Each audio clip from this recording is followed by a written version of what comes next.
अस्सलाम वालेकुम guys, here I am with my new video. So आज फिर से हम लोग घूमने जा रहे हैं राधा नगरी। वहाँ पे हमारा एक दिन का स्टे है, तो वहीं पे हम रुकने वाले। राधा नगरी is known as for it's damn यानी धरन। और हमने यहाँ पे ट्रैवल्स बुक कर ली थी जो 14 सीटर्स थी और पीछे एक बेड भी बना हुआ था। आपको पता है कि राधा नगरी में जो डैम है वो पूरा पानी कोल्हापुर को सप्लाई होता है यूज़ के लिए। और वहाँ पे जो इलेक्ट्रिसिटी यानी मोती का बंगला ऐसा है, वो पूरी इलेक्ट्रिसिटी यहाँ आती है और उन्हें ये सब दाऊदवाड़ी से मिलता है। सो राधानगरी का सब सप्लाई हमें होता है, दाऊदवाड़ी का पूरा सप्लाई राधानगरी का होता है। तो ये वाला साइकिल हमेशा चलते रहता है। इंजॉय करते करते सफ़र की दुआ पढ़ते पढ़ते हम लोग निकल जाते। गाने तो हम बजाते हुए जा ही रहते। And we are enjoying our trip very much as you can see. और पीछे वाले बेड पे अशरफ मामू जाके बैठ गए थे और फिर एक एक करके सब लोग गाने बता रहे थे कि ये लगाओ वो लगाओ। रास्ते में इतने प्रिटी बहुत ज़्यादा प्रिटी और ब्यूटीफुल से रास्ते आ रहे थे कि सब लोग खाली स्टोरी रखने में थे।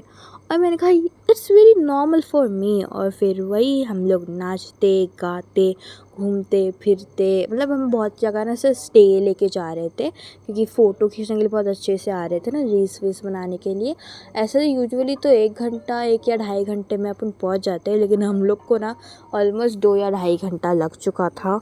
और फिर हम लोग एक स्पॉट पे आ जाते जहाँ से पूरा कोल्हापुर दिख रहा था, पहाड़ वहाड़ बहुत अच्छा। तो वहाँ पे हमने थोड़े फ़ोटोज़ खींचे। तो मैंने भी ना एक ट्रांजेक्शन बनाया जो आपको शायद कल या परसों मैं डाल दूँगी, तो आप देख लेना। फिर फाइनली हम अपने विला पे पहुँच जाते। ये 2 रूम का हमने विला बुक कर लिया था, मतलब वीआईपी नहीं, पीछे वाला भी था, यहाँ पे एक झूला भी था विच इज़ मोस्ट फेवरेट माई।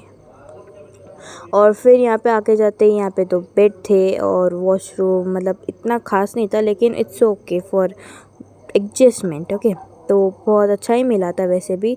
और फिर हम लोग वहाँ से निकल के ना, मेरे को कुछ तो पीने का मन कर रहा था, इसलिए मैंने गन्ने का juice P which is very refreshing. और फिर से हम लोग विला में आके फिर से हम लोग कहीं जाने की तैयार करते हैं। जंगल सफारी वाली जीप में बैठ के हम जंगल में, लिटरली जंगल में जाने वाले थे खाना बनाने के लिए। नानी का एक शूट था तो वो, फिर जंगल सफारी में ना हम लोगों को जाते जाते ना गऊ रेडा यानी इंडियन बाइसन दिखा था, लेकिन उसका वीडियो मामू जान के पास था और वो मेरे वीडियो फ़ोन में नहीं आ रहा और क्लियरिटी का भी काफ़ी डिफरेंस हो रहा था, इसलिए मैंने नहीं डाली। आपको देखना है तो आप नानी के वीडियो पे देख सकते हो।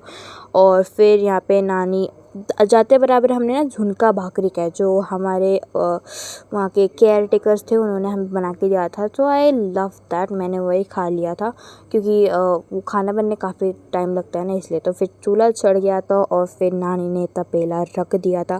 पूरे मसाले वेजिटेबल्स जो जो लगने वाले थे वो सब हमने काट कूट के ना सब ले लिया था। और फिर अशरफ मामू गैस चालू कर रहे थे और as you can see the salan is looking very tempting और टेस्ट में भी उससे भी ज़्यादा अच्छा लग रहा था। और इधर का व्यू देखो, मतलब इतनी प्रिटी से मौसम में खाना खाओ बनाओ और ब्रिलियंट। फिर अशरफ मामू, फिज्जू मामू और अयान मामू ने खाना नहीं खाए थे क्योंकि दे हेट झुनका भाकरी, मतलब उनको पसंद ही नहीं है, उन लोग खाते ही नहीं है। तो उन्होंने फिर खा लिए तीनों ने बैठ के। हम लोगों ने वही खाना शाम को खाए थे, बाहर का नहीं खाए थे। नानी ने बनाए तो बाहर की तो ज़रूरत ही नहीं लगेगी। फिर उसके बाद वहाँ का पूरा पैक वैक करके हम ऐसे ही थोड़ा सा ऐसा पॉन्ड जैसा है वहाँ पे ना नहाने चले गए थे और एक दूसरे के पास पानी उड़ा के बहुत ज़्यादा मज़ा आया। पहले दिन तो इतना ही मज़ा आ गया था कि दूसरे दिन का पूछे ही मैं। दूसरे दिन इतना खास हमने किया नहीं, लेकिन फिर भी जो भी किया अच्छा किया। And that's it for this video. I will see you next time. और ऐसी अपडेट आपको मिलते रहेंगे। So like, share, subscribe to my channel.